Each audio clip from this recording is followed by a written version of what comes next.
How do we enroll patients in that, and what does that mean if a patient becomes part of our quote empowerment program? Yeah.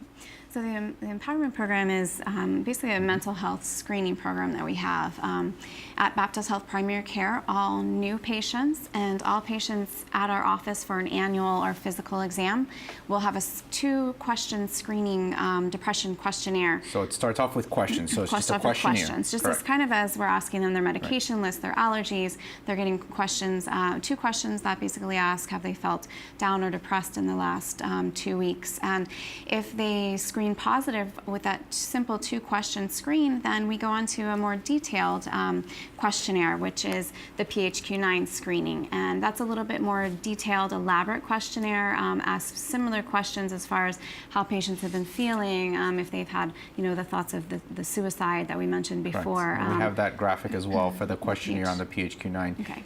Sorry. So the first 2 questions you see here are the PHQ-2, little interest or pleasure in doing things, or feeling down and depressed or hopeless. So if a patient answers yes to that question 1 or question 2, it then prompts us to give them the longer questionnaire, which is this complete PHQ-9.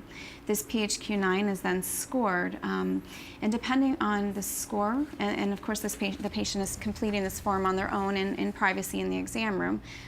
Once this questionnaire is scored, we then have kind of a category of depression, and there you can see it. Between 0 to 4 is none or minimal depression, 5 to 14, mild depression, 15 to 19 is moderately severe depression, and 20 to 27 is our severe depressed patients. With our program currently, we are then automatically enrolling our patients that score 15 or higher into what we call the empowerment program.